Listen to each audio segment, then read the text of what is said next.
Pada tanggal 26 Februari tahun 2013, seorang wanita bernama Yun sedang berjalan-jalan di pinggiran Sungai Tamsui, Nu Taipei, Taiwan.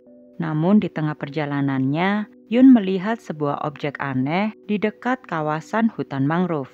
Karena penasaran, Yun kemudian mendekat agar ia dapat melihat dengan jelas objek tersebut. Sesaat kemudian, Yun tiba-tiba berteriak histeris dengan apa yang ia lihat.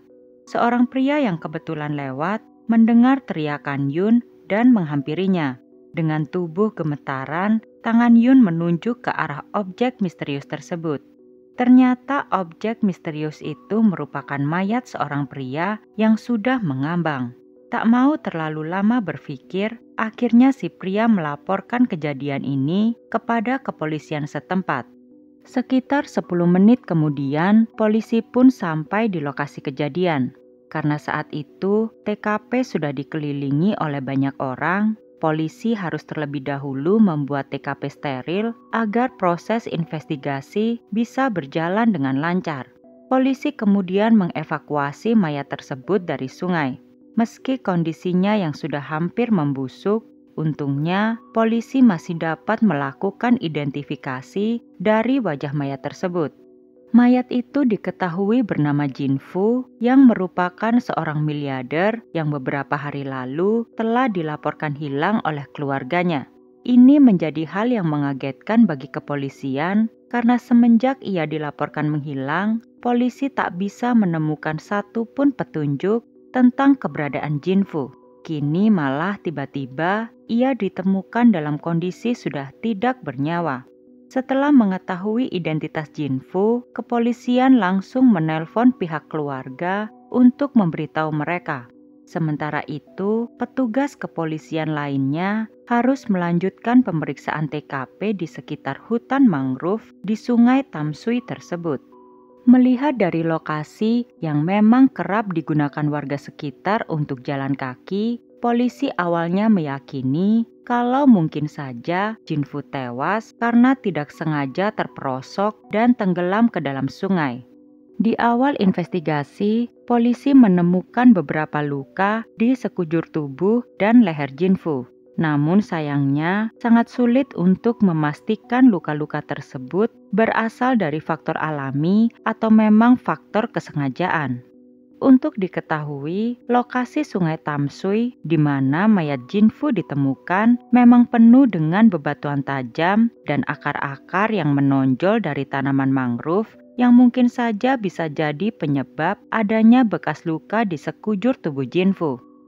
Selain itu, karena mayat Jin Fu sudah terlalu lama terendam di dalam air, akan menjadi sulit bagi kepolisian untuk mengetahui penyebab pasti kematian Jin Fu dari penampakan luarnya saja. Dari investigasi tersebut, polisi juga mengetahui kalau saat ditemukan, Jin Fu menggunakan pakaian rapi yang bisa menjadi indikasi kalau pada saat kejadian, mungkin Jin Fu baru saja menghadiri sebuah acara. Tak hanya itu, polisi juga menemukan jam tangan mahal milik Jin Fu yang masih terpasang di pergelangan tangannya. Hal ini mengindikasikan kalau Jin Fu tewas bukan karena perampokan. Sayangnya setelah menyisir sekitar lokasi kejadian, polisi tak menemukan petunjuk yang berarti. Dari investigasi awal yang dilakukan oleh pihak kepolisian, untuk sementara mereka berasumsi kalau Jin Fu kemungkinan tewas karena terjatuh ke sungai. Kini investigasi dilanjutkan dengan menyerahkan mayat Jin Fu kepada pihak forensik untuk dilakukan otopsi. Ketika mayat Jin Fu baru saja sampai di kantor polisi, pihak keluarga Jin Fu langsung menanyakan keberadaan istri Jin Fu yang bernama Zhang. Dari keterangan pihak keluarga, memang saat itu mereka melaporkan kalau Jin Fu dan sang istri telah hilang. Tentu polisi mulai merasakan ada hal yang aneh dari kasus ini. Karena menurut keterangan dari keluarga, Jin Fu dan Zhang diketahui hampir selalu bersama-sama kemanapun mereka pergi. Apa mungkin ini merupakan kasus pembunuhan? Untuk mengetahui hal itu, tim investigasi kembali melakukan pemeriksaan di sekitar lokasi ditemukannya mayat Jinfu. Tak disangka, mereka mendapatkan informasi yang penting dari seorang saksi. Ia mengatakan kalau di tanggal 25 Februari atau 1 hari sebelum mayat Jinfu ditemukan, ia melihat 2 orang sedang membakar kertas jos atau biasa disebut kertas merang di dekat sungai Tamsui. Mengutip dari Wikipedia, dalam budaya Tionghoa, kertas merang ini digunakan untuk memastikan bahwa roh yang sudah meninggal memiliki cukup sarana di akhirat. Dengan kata lain, kertas ini dibakar untuk memberikan uang kepada roh agar aktivitas mereka di akhirat bisa lebih mudah. Karena hal itu merupakan hal yang biasa dilakukan di Taiwan, saksi tersebut tak begitu menghiraukan kedua orang itu dan lanjut berjalan pulang. Setelah mendapatkan keterangan tersebut, polisi langsung bergerak cepat untuk segera memeriksa kamera CCTV yang berada di sekitar lokasi. Tapi sayangnya, karena lokasi yang cenderung gelap, mereka tak dapat menemukan CCTV yang mengarah ke tempat kejadian. Saat ini polisi benar-benar dalam kondisi yang penuh tekanan. Ditambah lagi, istri Jinfu yang juga masih tidak diketahui keberadaannya, membuat beban kepolisian semakin berat. Mereka tak tahu apakah kini Zhang masih hidup atau sudah tewas. Walau begitu, polisi tentu tak bisa berdiam diri. Mereka membagi petugas menjadi 2 tim yang berbeda. Satu tim ditugaskan untuk mencari keberadaan Zhang, sedangkan tim lainnya melanjutkan investigasi kasus kematian Jinfu. Tak membutuhkan waktu lama, akhirnya polisi mendapatkan sedikit angin segar ketika keesokan harinya mereka mendapati informasi kalau seorang wanita sempat mencoba untuk menarik uang dari rekening milik Zhang di salah satu bank di Kabupaten Changhua. Usaha penarikan itu berakhir gagal karena salah memasukkan PIN ATM. Tak menyerah begitu saja. Si wanita misterius itu mencoba melakukan tarik tunai lewat teller bank. Tapi lagi-lagi ditolak karena dianggap ia bukanlah si pemilik rekening asli. Asumsi liar pun berkembang. Beberapa anggota kepolisian menganggap kalau ini mungkin salah satu usaha Zhang sendiri untuk mengelabui kepolisian demi menguras harta suaminya. Tapi di sisi lain, ada kemungkinan kalau Jinfu dan Zhang merupakan korban pembunuhan. Langkah polisi selanjutnya adalah dengan mengetahui latar belakang Jinfu dan Zhang. Maka dari itu, mereka pun mendatangi pihak keluarga.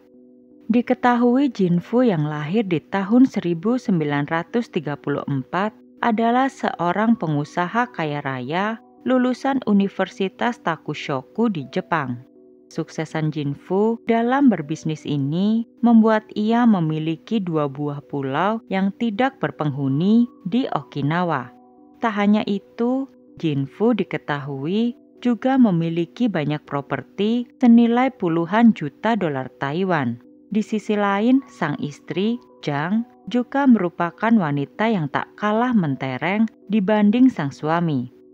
Zhang lahir di tahun 1956 dan merupakan seorang profesor di Universitas Xiamen.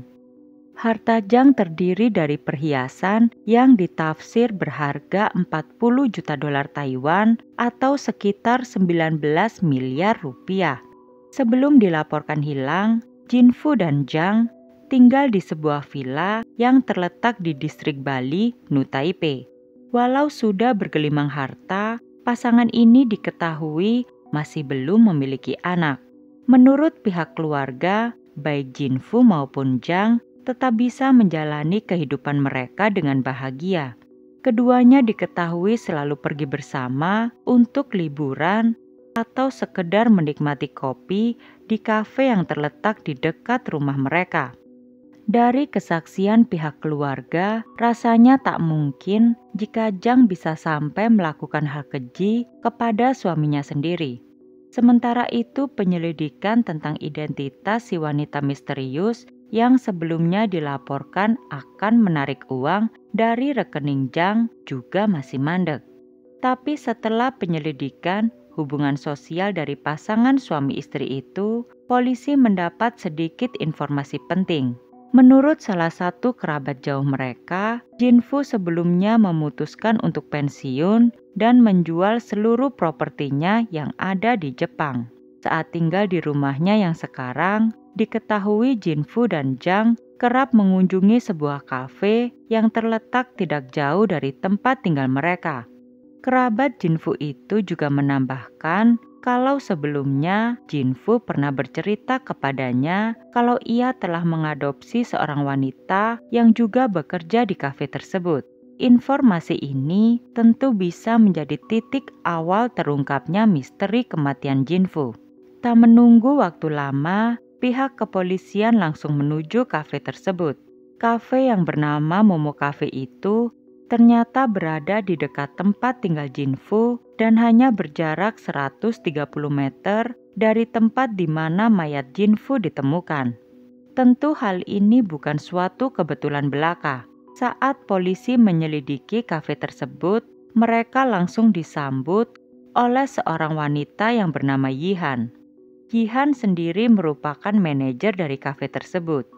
Saat ditanyai tentang apakah dirinya mengenal Jinfu, Yihan mengaku kalau pasangan tersebut adalah pelanggan tetap di kafe mereka sejak tahun 2009 lalu. Bahkan Yihan mengaku kalau dirinya adalah anak adopsi dari pasangan tersebut. Yihan kemudian menceritakan awal bagaimana dirinya bisa bertemu dengan Jinfu dan Zhang. Di akhir bulan September tahun 2008 lalu, Yihan baru saja bekerja di Cafe Momo. Di tahun 2009, sejak pertama kali Jinfu dan Zhang datang ke kafe tersebut, mereka mulai sering mengobrol. Dari hari ke hari, ketiga orang itu diketahui semakin akrab hingga akhirnya mereka mulai terbuka untuk bercerita tentang masalah pribadi. Yihan menceritakan kalau semenjak kematian sang ayah, kondisi finansialnya begitu terpuruk. Ia memiliki seorang adik yang kini mendapat beasiswa untuk menempuh pendidikan di luar negeri. Sedangkan sang ibu berada di kota Kaohsiung untuk bekerja. Kondisi itu membuat Yihan mau tak mau harus berjuang sendiri untuk menyambung hidupnya di New Taipei. Mendengar cerita itu, Jinfu berkeinginan untuk menolong Yihan dengan mengangkatnya sebagai anak angkatnya di tahun 2010.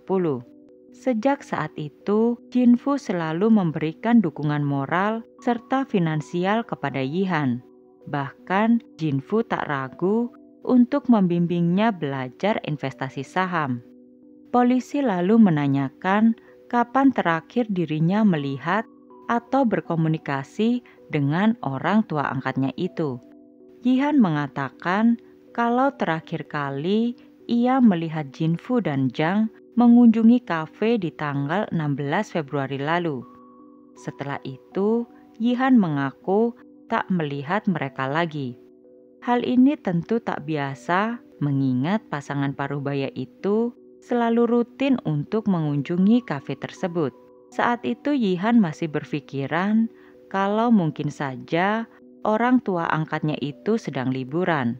Maka dari itu ia tidak mau mengganggu mereka. Apalagi beberapa waktu belakangan Yihan sedang sibuk mempersiapkan pernikahannya. Kepolisian lalu menanyakan apa ada pegawai kafe lainnya yang punya hubungan dekat dengan Jinfu dan Zhang. Menurut Yihan, karena banyak pegawai yang relatif baru, mereka tak begitu mengenal pasangan tersebut. Dari seluruh pegawai di sana, total ada 4 orang yang diketahui sering berbincang dengan pasangan suami istri itu.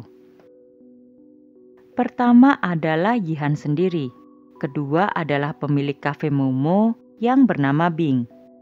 Dan 2 orang pemegang saham kafe yang bernama Chang serta Jong. Tapi menurut Yihan, dari ketiga orang tersebut, Binglah yang paling dekat dengan Jinfu dan Zhang. Oleh karena itu, polisi pun mulai meminta keterangan dari Bing. Anehnya saat ditanya tentang Jinfu dan Zhang, sang owner malah mengatakan kalau dari semua orang di kafe tersebut, hanya Yihan yang memiliki hubungan terdekat dengan mereka. Hal yang sama juga dikatakan oleh semua staf di kafe tersebut. Bersamaan dengan polisi meminta keterangan dari para saksi, mereka juga melihat-lihat kondisi di sekitar kafe tersebut. Hasilnya, polisi melihat sebuah kamera CCTV yang mengarah ke jalan pintu masuk dari kafe Momo tersebut. Mereka langsung meminta rekaman CCTV dari pemilik gedung dan menemukan kalau tepat di tanggal 16 Februari, terlihat Jinfu dan Zhang memasuki kafe tersebut. Tapi anehnya, keduanya tak terlihat keluar dari sana. Di titik ini polisi tahu kalau kemungkinan besar telah terjadi sesuatu di dalam kafe. Maka dari itu, mereka kembali meminta keterangan dari semua staf kafe Momo yang masuk kerja di tanggal 16 Februari lalu. Salah satu orang yang kebetulan juga mendatangi kafe di tanggal 16 adalah tunangan Yihan yang bernama Fun. Namun hampir semuanya mengatakan kalau mereka tidak tahu menau tentang keberadaan Jinfu dan Zhang. Ada yang beralasan kalau di hari itu ia pulang lebih awal. Ada juga yang mengaku tak memperhatikan pasangan parubaya tersebut. Semua kesaksian itu nyatanya tak begitu membantu banyak dalam investigasi kasus ini.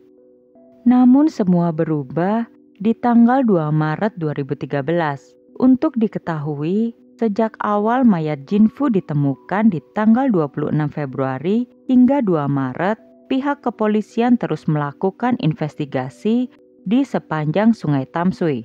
Sampai akhirnya hari itu, misteri hilangnya Zhang, istri Jinfu pun terjawab.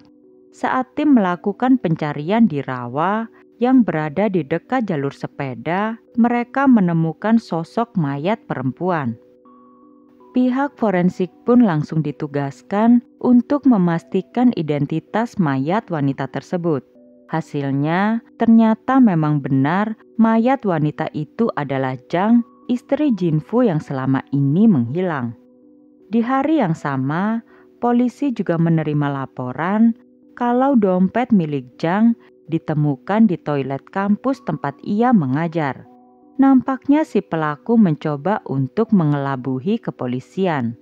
Penemuan mayat Zhang ini semakin memberikan tekanan kepada polisi untuk segera menyelesaikan kasus ini. Polisi merasa sangat curiga kalau pelaku kemungkinan besar adalah salah satu dari orang yang bekerja di kafe Momo. Maka dari itu, keesokan harinya, polisi melakukan penggeledahan menyeluruh di kafe tersebut. Saat memeriksa bagian dapur, mereka menemukan 3 buah tetesan darah yang hampir mengering. Temuan ini semakin meyakinkan pihak kepolisian kalau kasus ini bukan kasus pembunuhan biasa. Di tanggal 4 Maret, hasil otopsi dari Zhang pun keluar. Terdapat beberapa luka tusuk di dada dan 2 luka tusuk di leher Zhang. Dari hasil otopsi ini, polisi menemukan bekas luka yang sama pada tubuh Jinfu.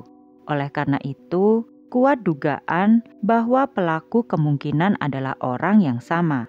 Ditambah lagi, pihak forensik menemukan sisa obat bius di perut kedua korban yang menunjukkan kalau mereka dibius terlebih dahulu sebelum akhirnya diserang saat tidak berdaya dan kemudian dibuang ke Sungai Tamsui.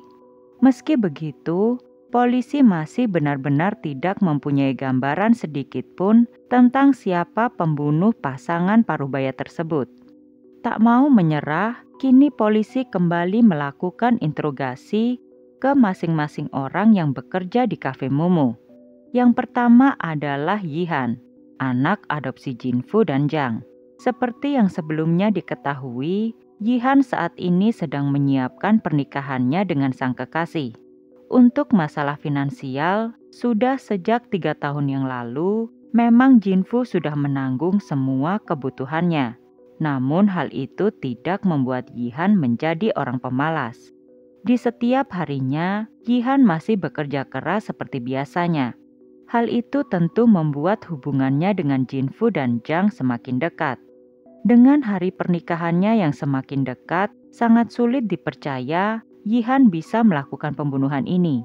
Dalam proses interogasi yang dilakukan polisi, Yihan selalu menjawab semua pertanyaan mereka dengan tenang dan terperinci. Malahan, Yihan terlihat sangat antusias dalam memberikan keterangannya pada polisi dan berharap pembunuh orang tua angkatnya itu dapat segera ditangkap. Sebelum sesi interogasi Yihan berakhir, ia memberikan keterangan tambahan yang mungkin dapat membantu pihak kepolisian. Menurut Yihan, sang pemilik kafe Momo, yakni Bing, sebelumnya punya rencana untuk mengembangkan bisnisnya. Pernyataan Yihan tersebut membuat polisi agak penasaran mengapa Yihan begitu yakin kalau Bing memiliki keterlibatan dalam pembunuhan orang tua angkatnya. Untuk menindaklanjuti keterangan Yihan itu, polisi kemudian melakukan interogasi terhadap Bing.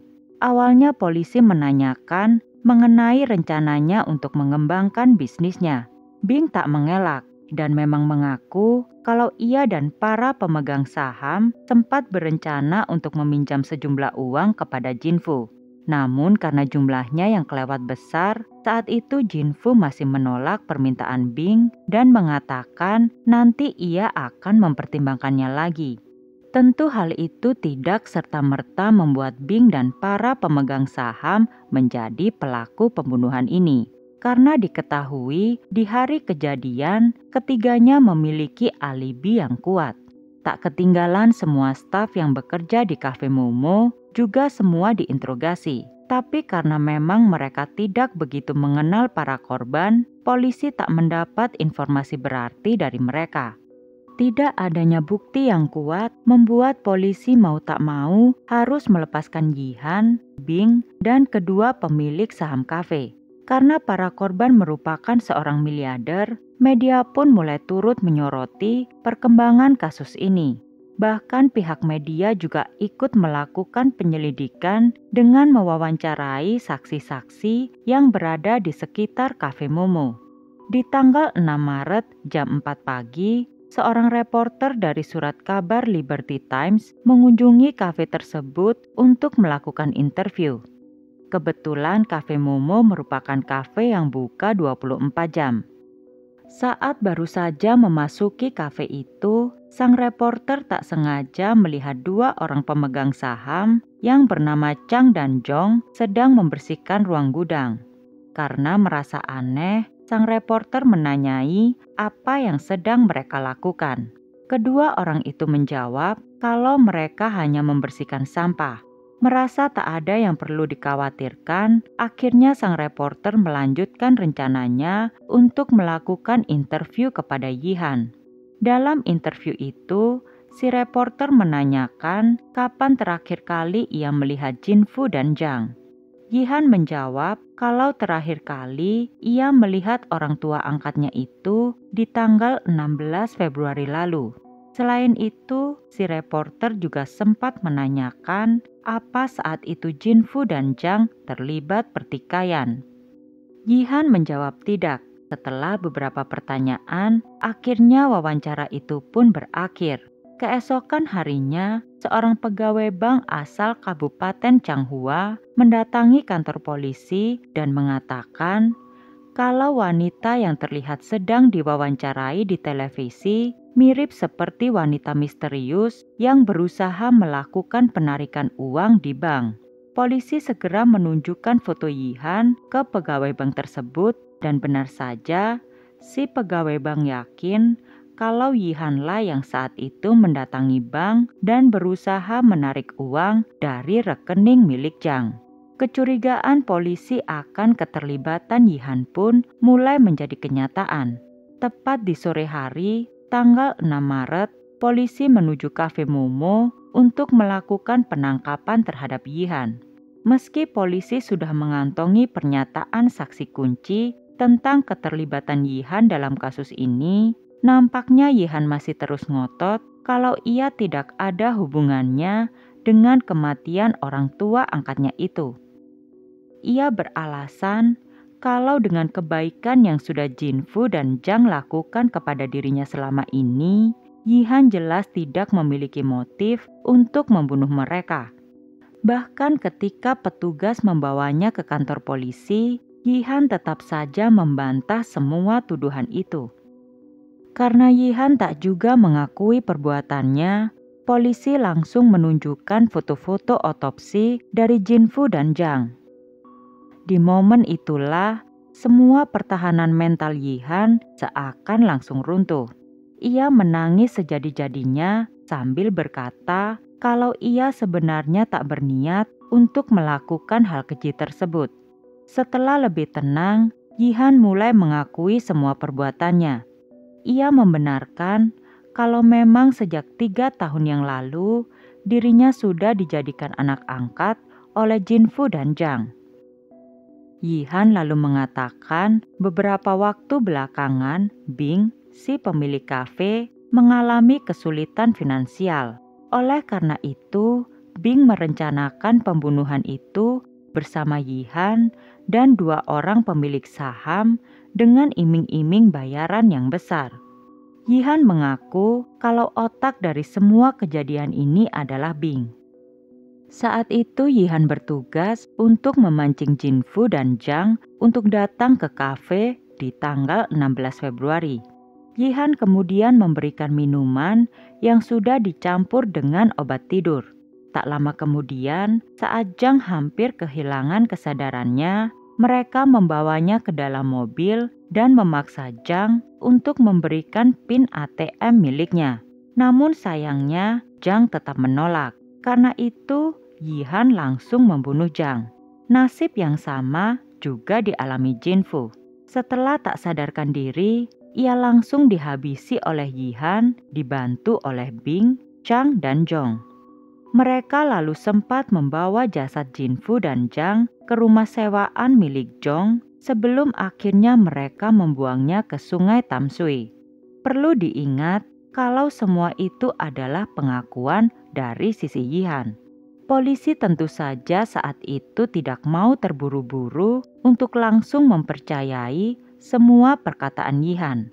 Namun agar kasus ini benar-benar bisa terbuka, pihak kepolisian langsung menjemput Bing untuk dilakukan proses interogasi.